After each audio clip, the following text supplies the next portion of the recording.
Efésios capítulo 2, de 11 a 22, Igreja, o povo de Deus. Portanto, lembrai-vos de que outrora vós gentios na carne, chamados incircuncisão, por aqueles que se intitulam circuncisos na carne, por mãos humanas, naquele tempo estáveis sem Cristo, separados da comunidade de Israel e estranhos às alianças da promessa, não tendo esperança e sem Deus no mundo.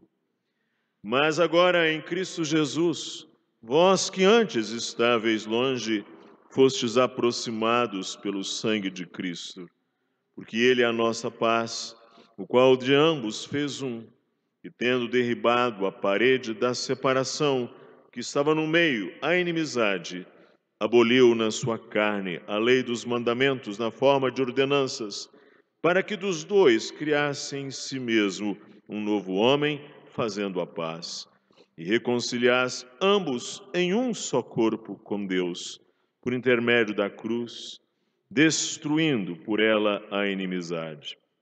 E vindo, evangelizou paz a vós outros que estáveis longe, e paz também aos que estavam perto. Porque por ele ambos temos acesso ao Pai em um Espírito.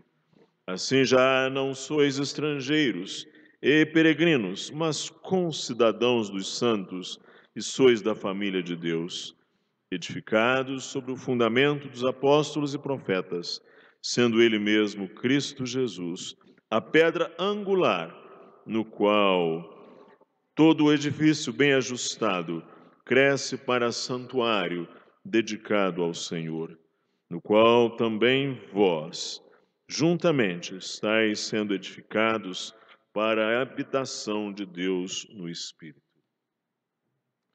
O Brasil é um país de muitas separações, muitas divisões e de muitas inimizades. Aqui também vivem muitos povos, línguas, tribos e diferentes etnias. O Evangelho de Cristo, ao chegar aqui, encontrou também um país com divisões, barreiras, ódios, ressentimentos e preconceitos. Aqui em Efésios 1:23 diz que a igreja é o corpo de Cristo, a plenitude que a tudo enche em todas as coisas. E Efésios 3:10 diz que pela igreja a multiforme sabedoria de Deus se torne conhecida agora dos principados e potestades nos lugares celestiais. Em outras palavras, Deus intenciona fazer a igreja, o corpo de Cristo, em uma expressão, em uma demonstração da glória de suas perfeições. Deus encherá o mundo com a glória do seu Filho, colocando a igreja em evidência como meio para a manifestação desta glória. Aqui nesse texto está falando do povo de Israel em princípio. O apóstolo Paulo começa falando de Israel e nós vamos nos lembrar de que Deus escolheu Israel como sua possessão especial. Em Deuteronômio capítulo 14, verso 2, diz o Senhor: porque sois povo santo ao Senhor, vosso Deus, e o Senhor vos escolheu de todos os povos que há sobre a face da terra, para lhe serdes seu próprio povo. Isaías 43:1 diz: mas agora, assim diz o Senhor, que te criou, ó Jacó, e que te formou, ó Israel, não temas, porque eu te remi, chamei-te pelo teu nome, tu és meu. Deus escolheu Israel como sua possessão especial, e Deus era o Deus de Israel de um modo único e distinto.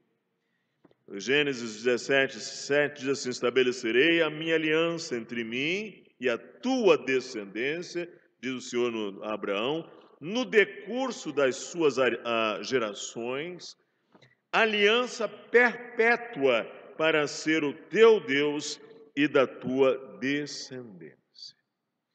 E quando o Senhor reafirma no Êxodo esta aliança, ele diz que o povo de Israel, acerca do povo de Israel, em Êxodo 6, 7, diz assim: tomar-vos-ei por meu povo, e serei vosso Deus, e saberei que eu sou o Senhor vosso Deus, que vos tiro debaixo das cargas do Egito.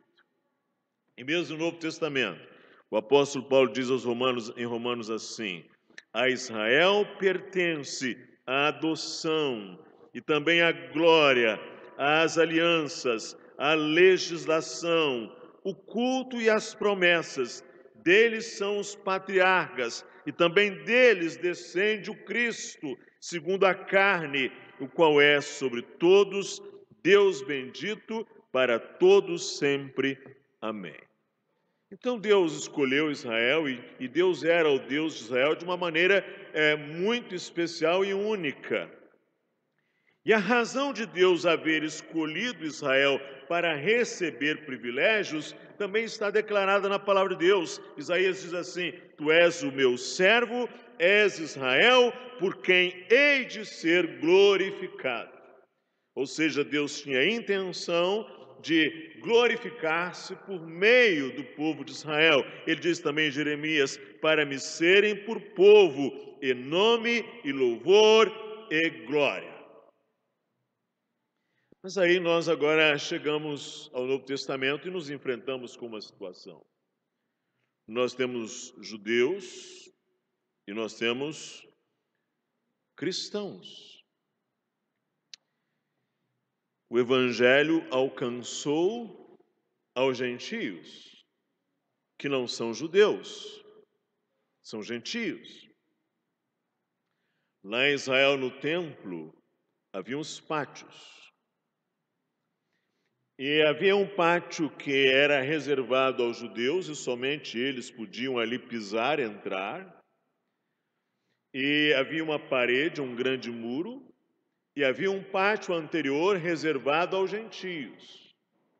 Os gentios não podiam entrar no pátio dos judeus, havia ali uma divisão, havia um muro, havia uma separação, uma grande parede de separação.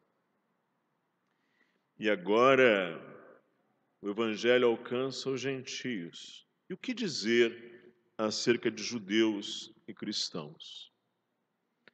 Ao longo da história tem havido maneiras de tentar resolver esse problema. E pela época dos apóstolos havia aqueles que entendiam que a solução do problema eram os cristãos serem judaizados, ou submeterem-se ao rito da circuncisão, tornarem-se judeus.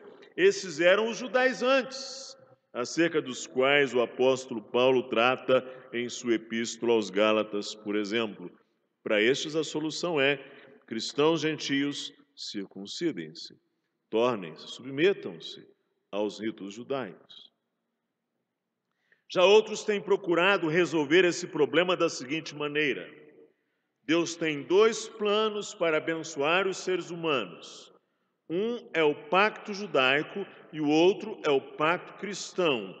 Judeus não têm que se tornar cristãos e cristãos não têm que se tornar judeus para serem abençoados. Cada um pode receber a bênção de Deus ao seu modo, ou seja, com Jesus para os cristãos e sem Jesus Cristo para os judeus. Mas agora vejam vocês o que diz a palavra de Deus aqui, que a gente tenha um único povo unido por Jesus Cristo. Efésios 2, verso 12, observem, diz esse o texto que lemos: lembrai-vos que vós, gentios, naquele tempo estáveis sem Cristo, separados da comunidade de Israel, estranho às alianças da promessa, não tendo esperança e sem Deus no mundo. E agora observe o verso 19: assim já não sois estrangeiros e peregrinos, mas concidadãos dos santos e sois da família de Deus. E o resumo é dado em Efésios 3:6. Veja lá.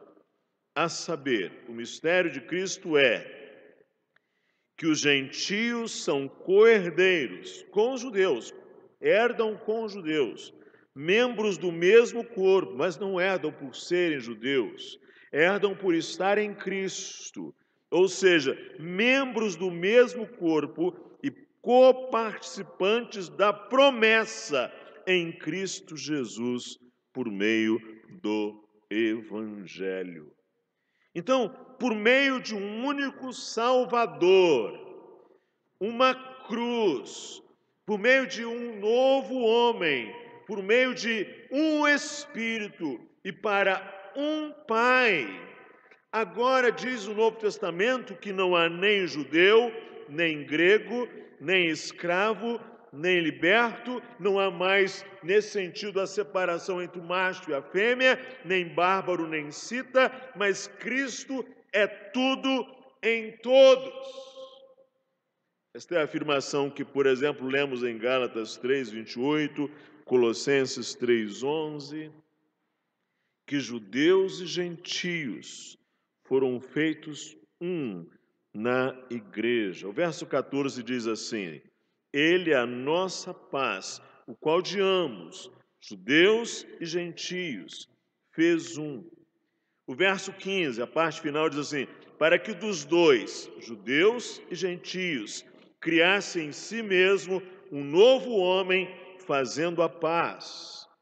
O verso 16 diz: e que Cristo reconciliasse ambos, judeus e gentios, em um só corpo, com Deus ou para Deus. O verso 18 diz: porque por ele, Cristo, ambos, judeus e gentios, temos acesso ao Pai em um Espírito. E diz também Efésios 4:4-6, há somente um corpo e um Espírito, como também fostes chamados numa só esperança da vossa vocação, há um só Senhor, uma só fé, um só batismo, um só Deus e Pai de todos, o qual é sobre todos, age por meio de todos e está em todos. Então, qual é a resposta de Paulo para esse problema? A resposta de Paulo é que o verdadeiro Israel torna-se a igreja e que a igreja tem emergido do verdadeiro Israel. João disse assim, que todo aquele que nega o Filho, esse não tem o Pai, e aquele que confessa o Filho tem igualmente o Pai. E Jesus diz mais: quem não honra o Filho, não honra o Pai que o enviou. Jesus disse essas palavras aos líderes judaicos. Ou seja, Jesus Cristo está dizendo que se a pessoa rejeita Jesus, ele rejeita Deus, e se a pessoa rejeita Deus, ela não faz parte do verdadeiro Israel. Então, Jesus Cristo é o ponto alto, assim, da história redentiva, onde o verdadeiro Israel torna-se igreja de Cristo e a igreja, formada por judeus e gentios, emerge como o verdadeiro Israel. Então, em resumo, o ensino das Escrituras é: não há dois meios de salvação distintos. Não há, nesse sentido, dois pactos de alianças salvíficas. Não há dois povos salvos. A razão é que não há dois caminhos de salvação. E o verso 16 aqui nos mostra que o alicerce unificador da salvação e o povo de Deus é Cristo.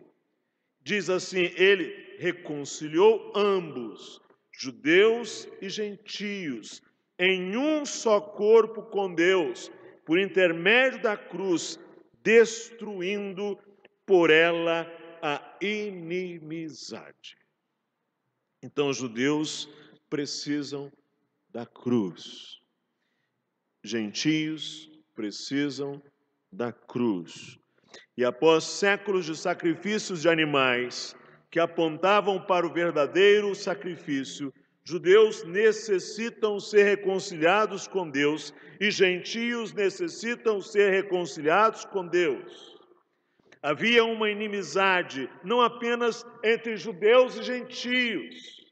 A grande questão que o apóstolo diz aqui é que a raiz, de fato, era a inimizade entre judeus e Deus, entre gentios e Deus. Este era o grande problema, a inimizade de judeus e gentios com Deus.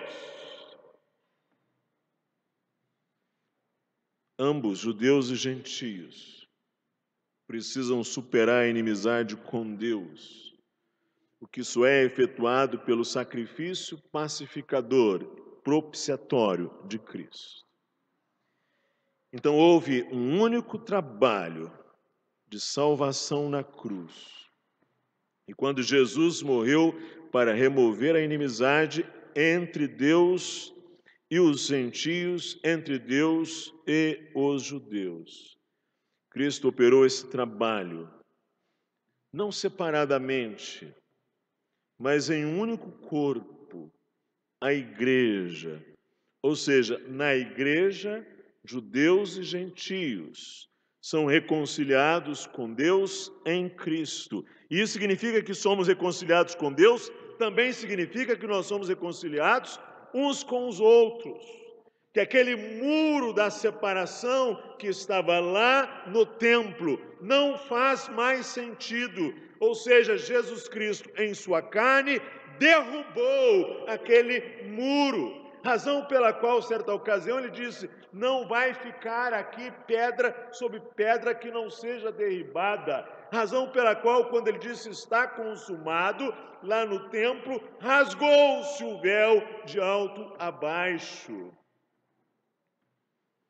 Essa é a razão para não haver dois povos e dois trajetos para o céu. Há um único meio, há um único caminho para ser reconciliado com Deus. Cristo reconcilia-nos com Deus ao unir-nos nele mesmo. Isso significa que nós nos tornamos um só corpo, judeus e gentios. Isso tem muito a ver como nós lidamos juntos na igreja. Paulo diz aí no capítulo 3, verso 11: lembrai-vos que outrora vós, gentios na carne, chamados em circuncisão por aqueles que se institulam circuncisos na carne, capítulo 2, verso 11. Lembrai-vos de que naquele tempo, sem Cristo, estavam separados da comunidade de Israel, estranhos às alianças da promessa, não tendo esperança e sem Deus no mundo. Mas agora nós não somos mais estrangeiros, mas nós somos concidadãos dos santos. Nós somos família de Deus, edificados sobre o fundamento dos apóstolos e profetas, sendo Cristo a pedra angular, do qual todo edifício bem ajustado cresce para santuário dedicado ao Senhor, no qual também vós, juntamente, estáis sendo edificados para a habitação de Deus no Espírito. Então, qual é a questão? Paulo diz que o grande elemento de união é a cruz de Cristo, é o sangue de Cristo. Veja aí, vós que antes estáveis longe, fostes aproximados pelo sangue de Cristo, verso 13, pelo sangue de Cristo. O verso 15 vai dizer: aboliu na sua carne, para que dos dois criasse em si mesmo um novo homem, fazendo a paz. Verso 16 ele vai dizer: reconciliasse ambos em um só corpo, por intermédio da cruz, destruindo por ela a inimizade. Ou seja, pelo sangue, na sua carne, por intermédio da cruz. Ou seja, significa que agora nós somos concidadãos da cidade de Deus, um único templo, uma única família, e por causa da cruz, nós estamos unidos na cruz, O apóstolo dirá: longe esteja de mim gloriar-me, senão na cruz de nosso Senhor Jesus Cristo, pela qual o mundo está crucificado para mim e eu para o mundo, pois nem a circuncisão é coisa alguma, nem a incircuncisão, mas o ser nova criatura. Então, como é que nós devemos viver na igreja? Nós devemos viver sob esse desígnio da morte de Cristo, que foi não apenas para nos reconciliar com Deus, mas também para nos reconciliar uns com os outros. Então nós estaremos manifestando melhor e melhor magnificando e honrando melhor a cruz de Cristo, onde Cristo morreu. E é por meio desta unidade em nossos cultos, em nossas igrejas, em nossa obra missionária, em nossa grande multidão de povos negros, brancos, vermelhos, amarelos, loiros, morenos, pardos, que nós expressamos unidos, quebrando as inimizades e glórias deste mundo e manifestando ao mundo a glória da cruz, vivendo para a glória de Deus, manifestando a um mundo onde prevalece o orgulho, onde prevalece o ódio, onde prevalece a separação, os frutos da cruz, onde o precioso sangue foi derramado. O que é que isso diz para nós?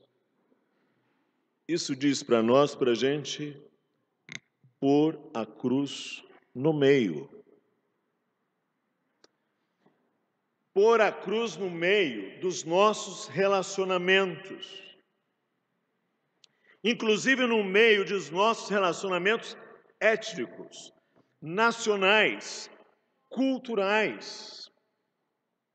Isso diz para nós que nós devemos pôr a cruz no meio em nossos contatos, em nossas conversas, em nossas publicações, em nossos debates, inclusive nas redes sociais. Inicie com a cruz. Não deixe a cruz. Interaja com o paradigma da cruz, porque a cruz é, no sentido do Novo Testamento, na pessoa de Cristo, o lugar de mortificação e o lugar de unidade. Ou seja, a cruz deve estar no início, no meio e no fim. Isso diz algo mais.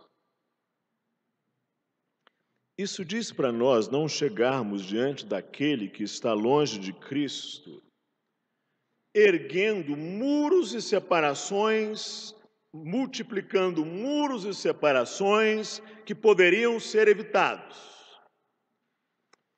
O apóstolo Paulo, por exemplo, ele diz em 2 Timóteo 2,10, ele diz assim: por esta razão tudo suporto, por causa dos eleitos, para que também eles obtenham a salvação que está em Cristo Jesus com eterna glória.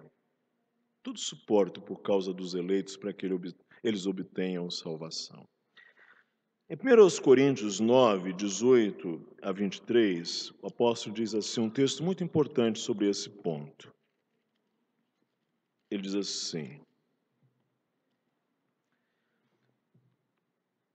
neste caso, qual é o meu galardão? É que, evangelizando, proponha de graça o evangelho, para não me valer do direito que ele me dá. Porque, sendo livre de todos, fiz-me escravos de todos, a fim de ganhar o maior número possível. Procedi para com os judeus como judeu, a fim de ganhar os judeus. Para com os que vivem sob o regime da lei, como se eu mesmo vivesse, para ganhar os que vivem debaixo da lei. Embora não esteja eu debaixo da lei, ao sem lei, se eu mesmo fosse, não estando sem lei para com Deus, mas debaixo da lei de Cristo, para ganhar os que vivem fora do regime de Cristo. Fiz-me fraco para com os fracos, com o fim de ganhar os fracos. Fiz-me tudo para com todos, com o fim de, por todos os modos, salvar alguns.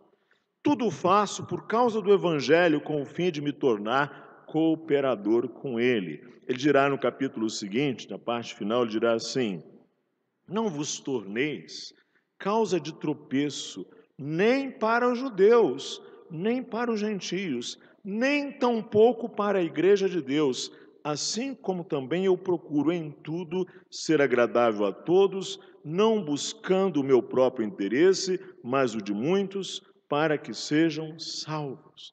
O apóstolo Paulo está dizendo o seguinte, que quando ele comunica o evangelho a judeus e a gentios, a qualquer um, ele procura remover do caminho qualquer pedra de tropeço, qualquer pedra de tropeço, a palavra grega é escândalo, qualquer coisa que prejudique, aquilo que não seja necessário, porque ele entende que o grande alvo é que aquela pessoa compreenda o evangelho é a cruz. Ele não está dizendo que ele compromete o evangelho, ele não está dizendo que ele compromete a verdade, ele está dizendo que na abordagem que ele tem com esse mundo sem Cristo, ele procura deixar de lado aquelas coisas que eventualmente possa prejudicar que essa pessoa venha até Cristo, até a cruz de Cristo. Então chegue com o evangelho e evite colocar escândalos, pedras de tropeço antes do evangelho. O evangelho da cruz de Cristo, irmãos, é a grande necessidade e o bem mais precioso que nossas briguinhas preciosistas. Muitas coisas são para ser resolvidas na estrada do discipulado. Muitas coisas são para ser resolvidas, ensinadas e firmadas na estrada da pessoa com Cristo. Ou seja, o caminho do discipulado é o caminho do arrependimento e da fé. A gente não resolve tudo no início, a gente não resolve tudo na partida, a gente não vence a maratona na largada, é preciso correr aqueles 42 quilômetros e 195 metros.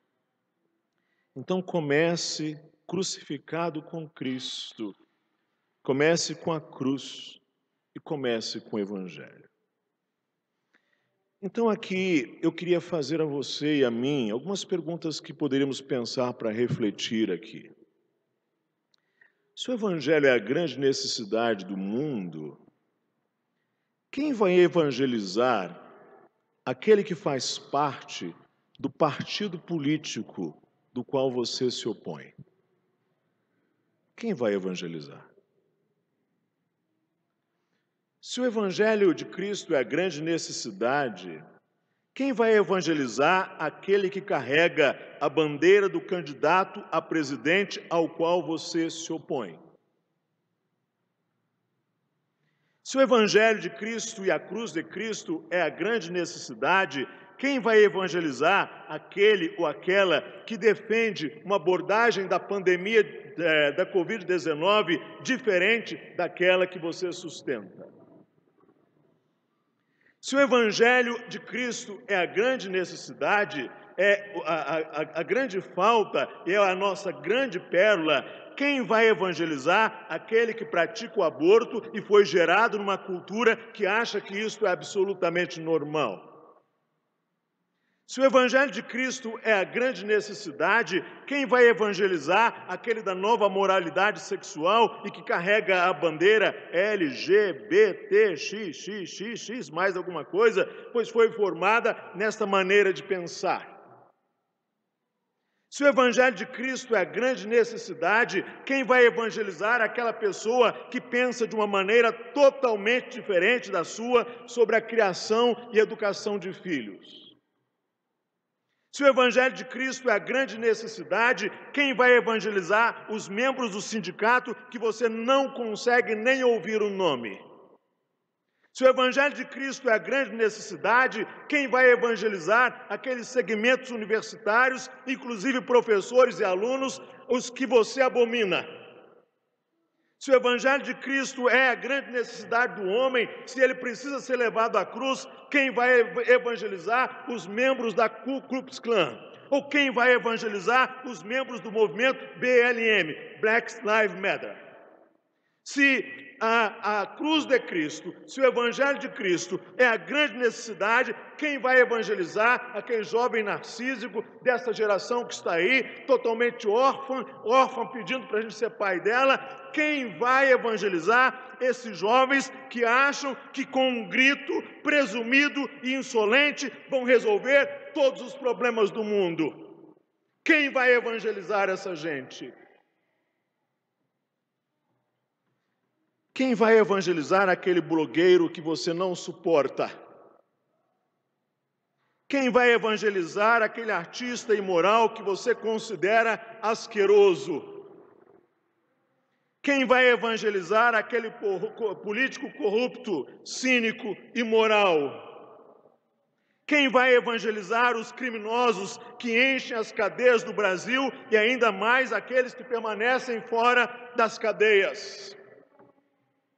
Se o Evangelho de Cristo é a grande necessidade, quem vai evangelizar aquelas pessoas a quem você nem consegue olhar para elas?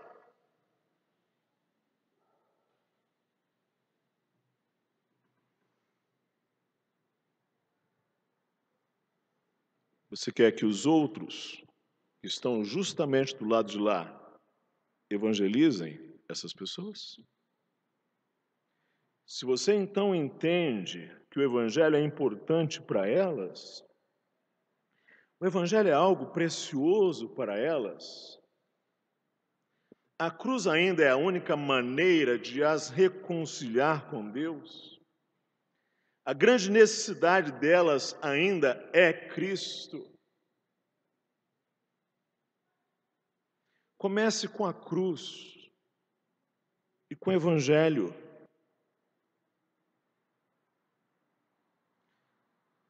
É preciso que a pessoa venha a Cristo. É preciso apresentá-las a Cristo.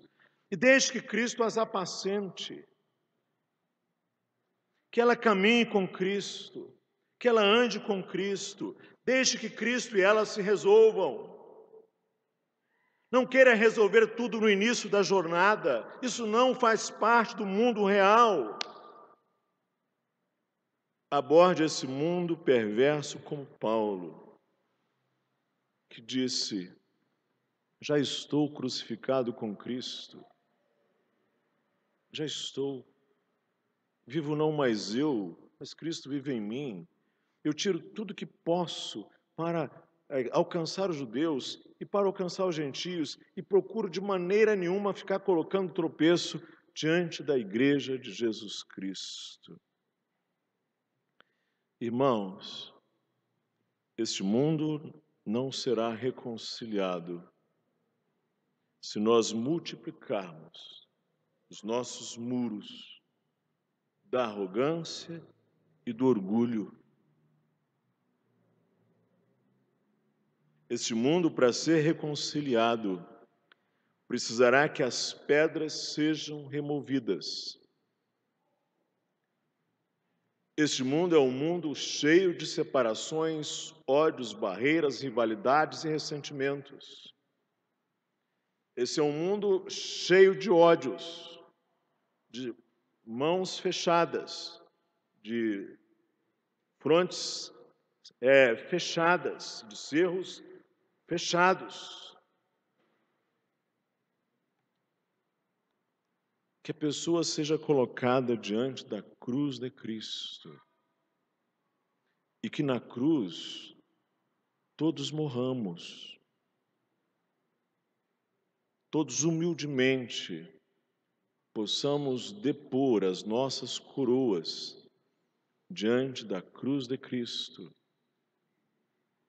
Se nós quisermos uma igreja reconciliada, se quisermos ser chamados filhos de Deus por sermos pacificadores, que promovam a paz, reconciliando homens com Deus, gentios e judeus, homens uns com os outros, nós precisamos trazer a cruz de Cristo para a nossa abordagem na igreja, uns com os outros e com este mundo. Que na cruz todos nós morramos. E todos humildemente deponhamos ali as nossas coroas. É assim que nós erguemos uma igreja unida, um novo homem, um único edifício, uma única família que manifesta a este mundo a glória do nosso Senhor Jesus Cristo. Que Ele nos abençoe. Vamos orar? Senhor, Cristo veio para derribar aquele muro da separação. Na cruz, o Evangelho proclama isto. Ajuda-nos a perceber no Evangelho a grande necessidade, ainda, de homens e judeus, homens gentios, homens e mulheres, ainda hoje.